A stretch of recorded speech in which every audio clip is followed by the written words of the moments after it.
Bonjour à toutes et à tous, bienvenue dans ce nouvel épisode de Paul Jenkins Languages. Aujourd'hui, en français, on va discuter quelques stratégies pour l'examen écrit. D'accord. Okay, guys, what I want to look at today are strategies for tackling the 90 words in the French writing GCSE exam. So whether you're foundation or higher, you have to tackle a 90-word writing. In the foundation, that's the second piece of writing that you do, and in the higher, that would be the first piece before you move on to 150. In a 90-word writing, you always get 4 bullet points, and as part of your content, so if you look down here, there's 16 marks, 10 of those are for content, as in what you're saying. You have to answer all 4 bullet points in order to get the highest score for content. You miss out a bullet point, you're giving up 2 marks out the gate, and that's silly. So, how can we approach this? I think one of the most useful strategies is to work out the bullet points are saying, but also what tense they're aiming for, because that can help give you that variety. So, let's make some notes.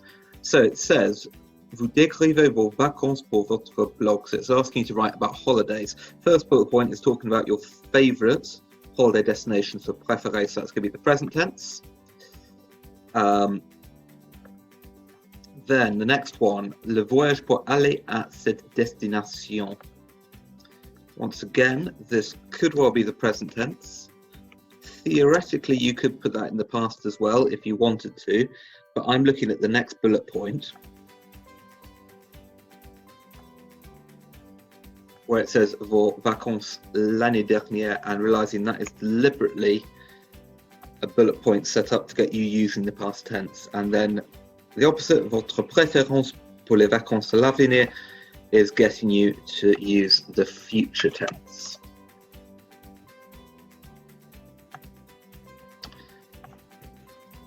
Now it's 90 words and 4 bullet points. I would say most students write somewhere between 10 to 12 words a sentence or a line of French. So this isn't going to be a massive piece of writing. I'd suggest as well that theoretically,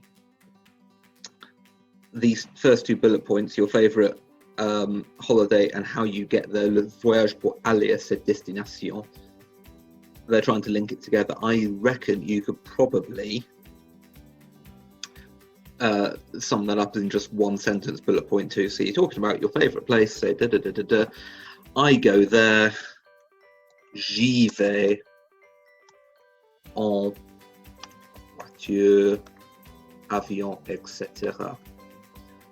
So j'y vais, I go there, and that's summing it up. Remembering as well, whenever you get the chance to talk in the future tense, remember that you could start introducing as well the conditional. So, à l'avenir, in the future, j'irai, I will go, or you could then talk about je voudrais, I would like, je voudrais aller, I would like to go, or even my ideal holiday, mes vacances idéales seraient, my ideal holidays would be.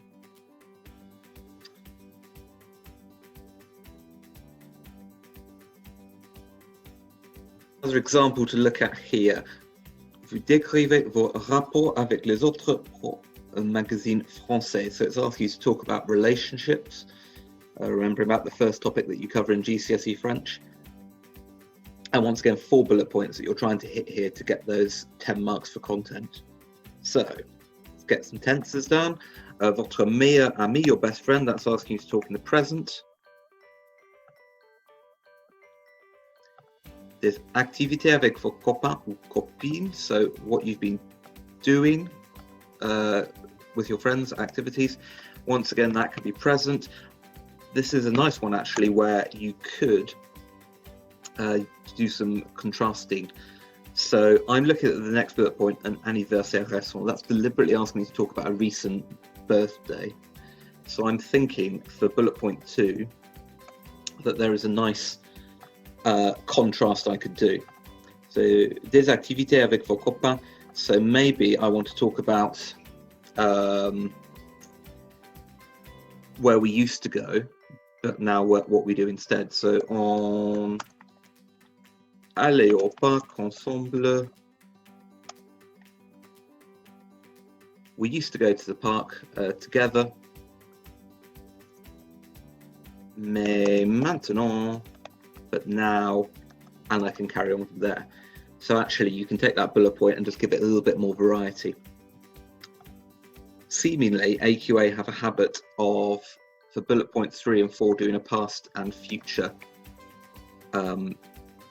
comparison.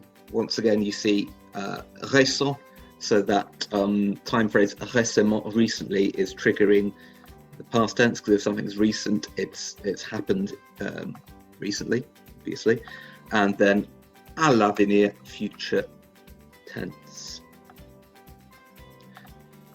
Remember, if you get this in an exam and you haven't worked out an opinion on whether you're likely to be married in the future, the examiner doesn't know that. So think about always what sentence starters you could have.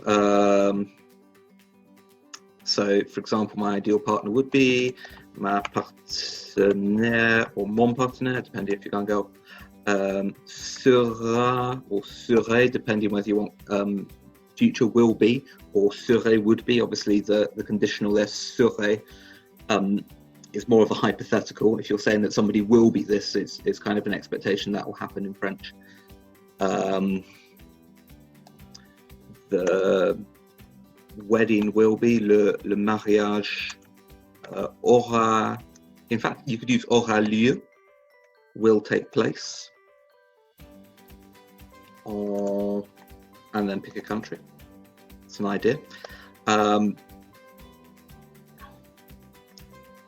Il y aura, there will be, or there would be. Il y aura, there will be. Sorry, il y aurait, there would be.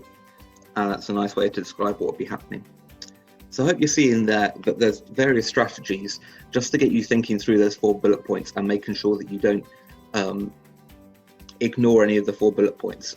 My also top tip would be that for the higher, you have an hour and 15 for the whole thing. I would say if you're a higher student, you would aim to spend no longer than 15 to 20 minutes, 25 tops on this section, because you've got an hour and 15 and the next bit is 150 words. You want to spend your time on that 150 words that's going to bring in more marks. The 150 word is worth 32 marks. It's worth double what this is. Remember, 90 words, 10, 12 lines tops.